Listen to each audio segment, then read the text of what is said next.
Okay.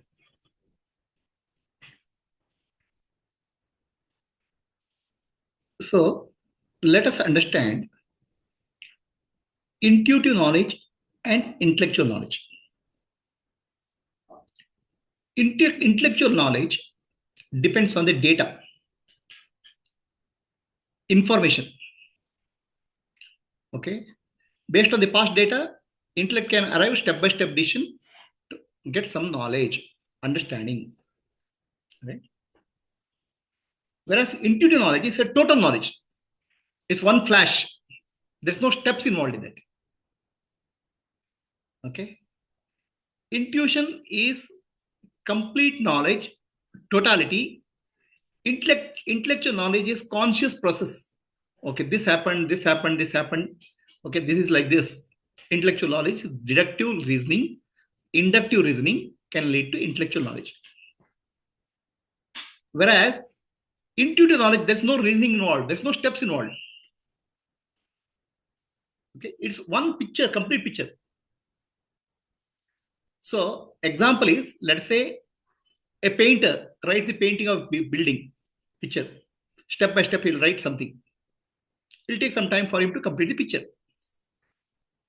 Okay. So that is example for intellectual knowledge. Intuitive knowledge is take a camera and flash. One side, one shot, the picture is there. So is the distinction between intellectual knowledge and intuitive knowledge clear? Step by step understanding based on the past data is called intellectual knowledge. Intuitive knowledge is a complete total understanding, one shot. Is the distinction clear? Which is superior here? Superior is intuitive knowledge, if you can use it. It's much superior. All realizations, all scientific discoveries belong to the category of intuitive knowledge. Scientists will use intellect initially, but finally it's intuitive knowledge. Okay. So I'll give you an example of intuitive knowledge.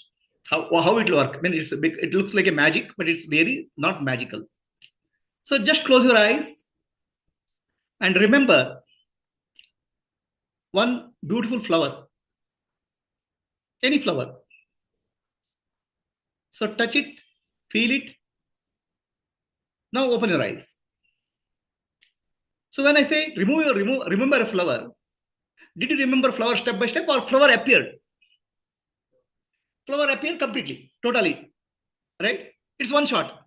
You didn't make a painting of the flower you make it's intellectual knowledge. Flower appeared completely. It is information which fetched from memory. Okay? Understand? So all of us have these two abilities, intellectual knowledge and memory-based knowledge. There's another facility called intuitive knowledge. Now, the process is same as recollection from memory.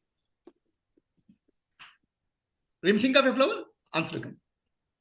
Similarly, think of a problem or or think of a question. The answer comes from universal mind, not individual mind. That's called intuition. Ishvara's mind answer comes. Your individual mind answer comes, is called memory. From Ishvara, universal consciousness answer comes, it's called intuitive knowledge. The process is same. The flower appeared suddenly, similarly answer appears suddenly. There is no logical answer, logical step by step. Are you clear? So what they are asking. So it's like getting an answer from the universal mind is same process getting answer from our mind. But the answer quality is different. The totality is different. What is the difference? From our mind, the answer comes based on our past experiences, past memory, past data. So from intuitive and universal mind, the answer can be very, very fresh, new, and path-breaking. Or it's inspiration. That's the universal mind. So intuitive understanding and intellectual understanding is the difference clear? Intuitive understanding is memory-based understanding is different clear? Memory recollection is different. Memory recollection is only past data. Flower which you are saying, you'll remember. Whereas same question from the universal mind can give a different answer, very fresh, very inspirational. So that's from there. So difference is your memory you use is called smriti. And from Ishvara's memory, universal consciousness you use, it becomes intuitional knowledge. No, not Shruti. I want to use the word Shruti here. Okay. So all of us have the ability to use intuitive knowledge, but we don't use it. Why? Because we're over addicted to intellectual knowledge. We rely so much on intellect. Okay, we are like a blind man. A blind man was gifted with a stick, walking stick. Somebody, 1,000 rupees, nice walking stick, very soft leather handle and all. So he uses that walking stick to go. When a doctor says, I can cure your eye blindness, I can remove. Then the first question this man asks is, what will I do with the stick if you remove my blindness? How will I live without my stick? Intellect is our stick. We are too much dependent on the intellect. We don't allow intuition to open up at all. We don't allow the direct connection with God to happen at all. Intuition is a direct connection with God. We don't allow that to happen because we are blind. We are so much holding on to the stick.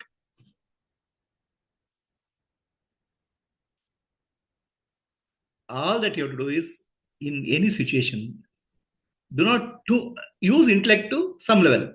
After that, just close your eyes, surrender. Hey Bhagwan, hey Sadguru, what should I do in this situation? The answer will come. Initially, it will be vague. Gradually, as you use it, your faculty becomes so sharp, very clear understanding of life emerges, intuitive understanding. From intellectual knowledge to intuitive knowledge is the spiritual journey. Is the answer clear?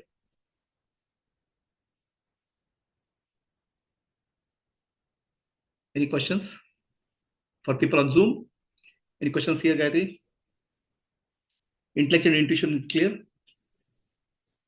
So now,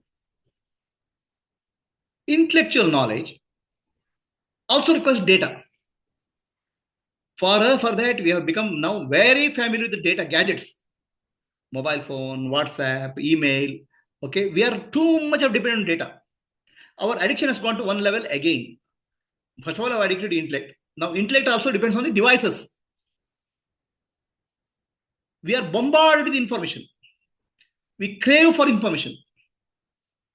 Okay. So that has moved us away from God as far as possible. Intuitive knowledge. We are becoming addiction of the slaves one level, slaves of senses and data. This is called data addiction. It was not there in the earlier days. Okay. So earlier days, they used to say only speak of India sense addiction. Now I'm speaking of data addiction, device addiction, next level. We have gone next level. We are trapped in the Maya world very deeply.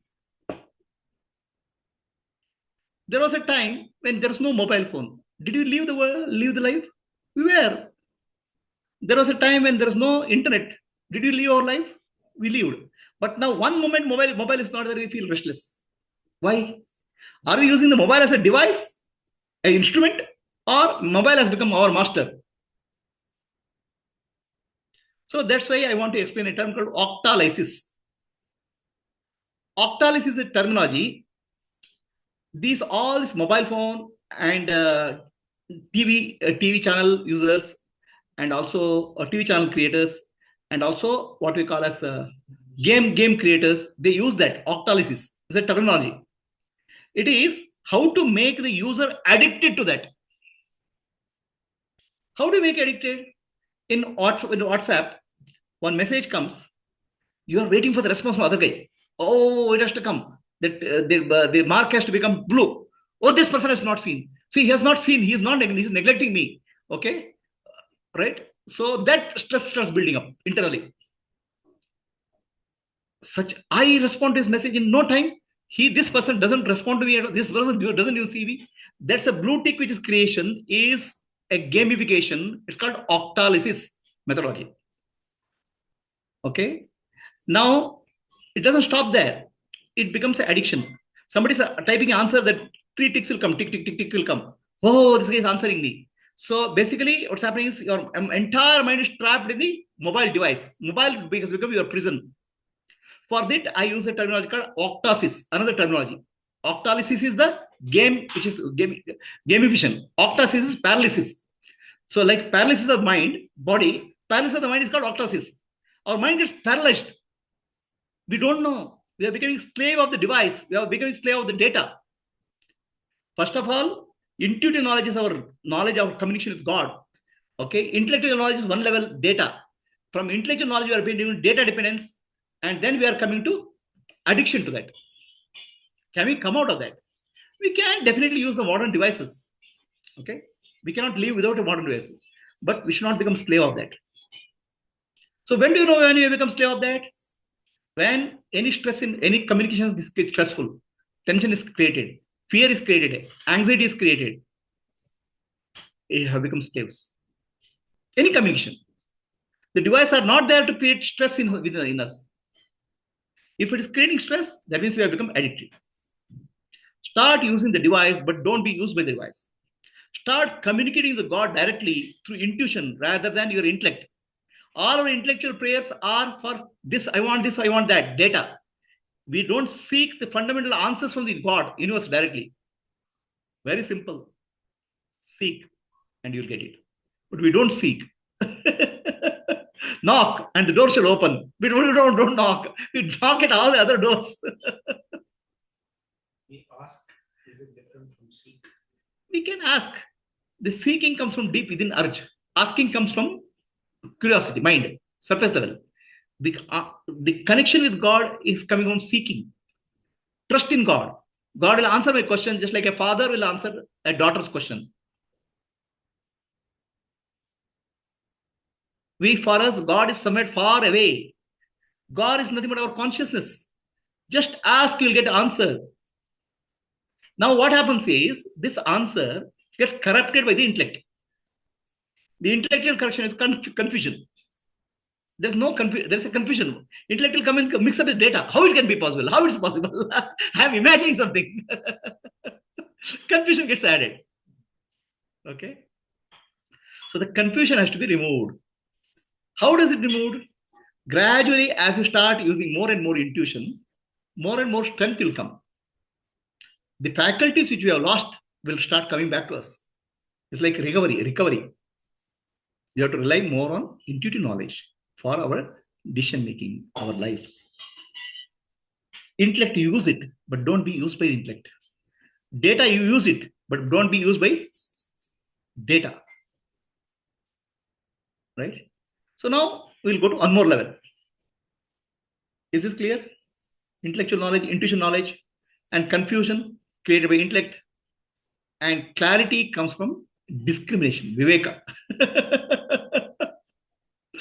Okay. Mind can give answers based on vasana and samskara. If you properly use discrimination for dharma, adharma viveka, nitya, nitya viveka, your answers will be more and more due to the intuitive knowledge. Discrimination is important. For discrimination, training of intellect is required. Okay, intellect is used for discrimination, which is training of intellect. Right now, our intellect is untrained. It keeps on, goes on haywire. So, the spiritual journey also can be told in another way. Salokya, Samipya, Sarupya, Sayujya. Salokya means to be in the presence of an enlightened master. In the world of enlightened master. What do you mean by world of enlightened master? World of enlightened master is teachings, wisdom. Once we start getting connected to teachings in some way, book, video, or satsang, then we are in the loka of the Sadguru. WhatsApp group also. So you are in the loka of Sadguru. Okay? But have you come closer to Sadguru, Samipya? So Samipya means being closer to Guru. It can be physically closer to Guru, coming and sitting in front of Guru and listening and doing service. So this is called Samipya. Okay. In Samipya, you are in the Salokya, same world, but you are closer. Physically presence and mentally presence. More importantly, mentally presence. Okay. What is the importance of Samipya of a Sadguru? Mind is focused on. In Salokya, you are focused on the teaching. In Samipya, you are focused on the presence of the Guru. Right? The Guru is the living book. The Guru is, the presence of Guru is a living book. Whatever teaching is there in the Salokya, Shama, Dama, Titisha, Uparti, Shraddha, Samadhana, Mumukshatva, compassion, love, all buzzwords, you can start seeing in action in the presence of Guru. That's the importance of Samipya. So you are learning from a living book. In Salokya, you're living from information, knowledge. Samipya, you start learning a live person. The Guru is the book. That's what Shiva says. Guruhu upayaha. So Guru doesn't give technique. Guru is the technique. Guru's life is the technique. What he communicates and what he doesn't communicate, what he gives direction, what he doesn't give direction, everything is a teaching. So you are closer to Guru, Samipya, but if you still Guru as a person, like any other Tom, Dick and Harry, then you are missing the presence itself. You are taking highest from the higher to lower. So Guru's presence of the Guru, the way he laughs, way he talks, way he shouts it also, why he shouts, everything is a teaching. It is very precious. It's very rarely people get an opportunity in their life because of great punya. To be in the presence of the master, Samipya, it requires enormous amount of punya. But to use it, it requires much more punya. Having Samipya is okay, but how to absorb the Samipya, it requires a lot more punya. That's why Sadhguru says, okay, do some service so that get more punya, so that you can absorb. He gives some service activity so that you are able to absorb more teachings directly from the presence. So Samipya is also not the end. Samipya, you are coming to the closer to the mind of Guru, closer to understanding what Guru does and why he does. So your respect for Guru increases, your understanding of the teaching increases. But Sarupya is required. Mind of Shishya has to become one with the mind of the Guru. How does it one become one? It becomes one in intuition. What is blocking is intellectual knowledge. I am different from Guru. Guru is separate from me. Guru is sitting somewhere in some apartment, some floor. So that what is that? The duality dominates in the Samipya. But that's also okay. That's also required. Because Samipya is where you observe something and learn. In Sarupya, duality starts dissolving. Guru is in me. Guru is everywhere. So if I ask some question, the Guru will answer. Intuitive answer. And intuitive answer will be much more perfect than your intellectual answer. Intuitive answer is so dimensional, so perfect. So you start understanding how I am one with Guru in the Sarupya. Samipya to Sarupya is journey. Then Sayujya, you don't ask a question. Because to ask a question also you need a I and Guru are separate slides of it. In Sayujya, nothing. The answers will flash. What is required? The Guru only operates. There's no instrument. So intuitive knowledge, I want to give an example. Okay. Intuitive knowledge always is crisp, very short. Tattvamasi. What the hell is this Tattvamasi? Tat means that. Tvam means you. Asi, you are that. It's one line of intuitive knowledge. The characteristic of intuitive knowledge is short. It's very small. It will not be elaborate. Intellectual knowledge is elaborate. So to one explain one Tattvamasi, you need upanishads, you need Bhagavad Gita, you need Brahma Sutra. That is the intellectual knowledge. It's enormous literature is required. So when some words come out of Guru's mouth, if it's intuitive knowledge, it have to be sharp enough. That short thing contains the universe. It has a lot more understanding than can pack into 10,000 pages.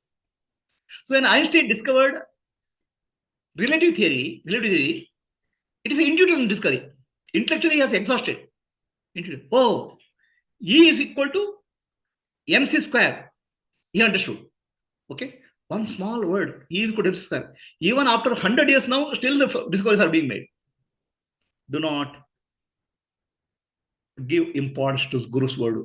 One word of Guru, one line of Guru contains one lifetime of journey, learning with the intellectual. If you are intuitive, your understanding is perfect at that time.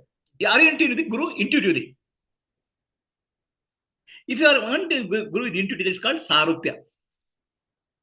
Samipya is closeness, physical closeness, mental closeness. Sarupya is becoming one with Guru. That in English we call as communion. Communication and union happening simultaneously. Are you in communion with Guru or are you in communication with Guru? In communication with Guru, you need WhatsApp, definitely you need mobile phone, definitely you need internet, and they are actually preventing you from communicating with the Guru. They are being blocked. Communicating with the Guru is simple. Just close your mind, close your eyes, silently pray to the Guru. You are in communion. Your devices are taking you out of communion. So what are you doing? Are you doing journey of spirituality? You want to communicate or communion? That makes a difference. Communication is an addiction.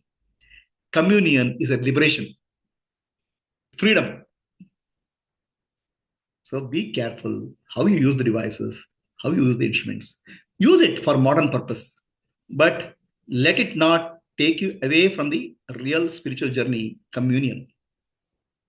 What happens in communication? Communication is the person who speaks and person who listens. The speaker and listener. There's a duality. In communion, there are no two. Seeker, seer, the talker and listener are one. There's no words. There's the intuitive knowledge flashing, just like a memory-based knowledge. And it's complete. And it's perfect. Intellectual knowledge has a lot of imperfection. If I do this, this will happen. If I do this, this will happen. Intuitive knowledge would have considered all the possibilities and given a total solution. Communication versus communion. What do you want to choose in life? Be careful. If you want communication, choose the best mobile phone. If you want communion, make your mind silent. If you want to listen a lot of things from Guruji, use internet and YouTube. If you want to understand Guruji, sit in Guruji's presence and absorb Guruji's energy. If you want to become one with Guruji, become silent and get into communion.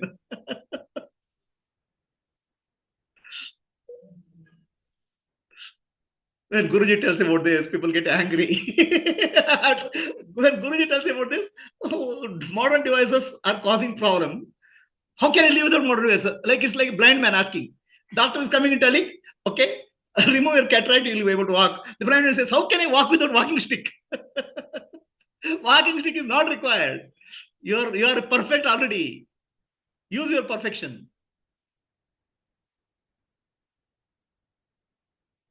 So there's a question on Zoom. The question is, Guruji, intuitive answers how asanas will be handled. In intuition, how asanas will be handled. So, intuitive knowledge, vasanas are nothing but memory. Okay, and intellect also comes in interface in intuitive knowledge. So, first of all, try to live your life in perfect dharma. Atman mokshartam, jagata. Jagata is dharma. Atman moksha is enquiry. Nitya anitya viveka, atma anatma viveka, dharma adharma viveka. If you start implementing this properly, the vasanas impact on the intuition will come down. Okay? Nitya anitya viveka, atma anatma viveka, dharma adharma viveka. Then intuitions getting influenced by vasanas will come down. For example, when I'm doing work. Okay? So the work, intuitively, the God will tell this is the right thing to do. But vasanas will come and say, hey, no, that person did like this person did like this will succeed or not. But when you focus on karma yoga, the effect of vasana will start getting reduced. So you'll start working more in tune with God. So the vasana, the answer to your question, Malaji, you have to learn more and more Atman mokshatam jagataya. Do not bring any personality, this person, that person, success and failure into that. Focus on your dharma, dharmic action, Atman mokshatam jagataya. Your vasanas will come down. Vasana kshay will happen. Am I clear? Thank you, Guruji. Thank you, Guruji. It's So, amazing. Anybody else, any questions?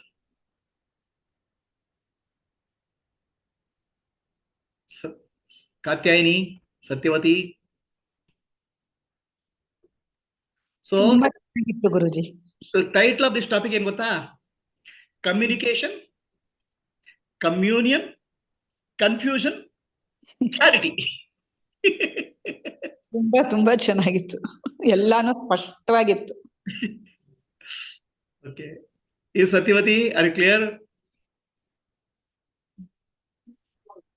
Right time, right answer, Guruji. Right situation, Guruji. right ಆಗಿ emerge Questions ಆಗ್ತಿರೋದು. ಏನಿಲ್ಲ, The right question person is ಕೇಳಲ್ಲ. asking ಈಗ the ತಾನೇ question. ಹೇಳಿದ್ರಲ್ಲ, question ಕೇಳ್ತಾ intellectually ಇರ್ಬೇಕಾ ನೀವು, communion ಬೇಕಾ? So we choose the second one. Yeah. Yeah, Guruji. Intellect is required to a certain degree. Okay. Beyond that, you drop intellect and surrender to the inner guru. That's where you move from Samipya to Sarupya.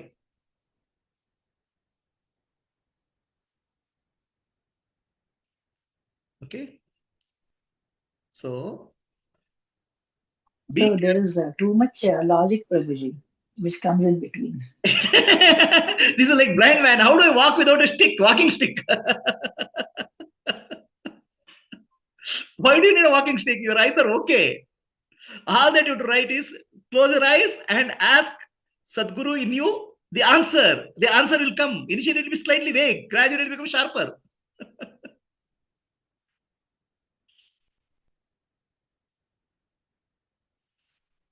Okay. Anybody else has any questions? Can you stop?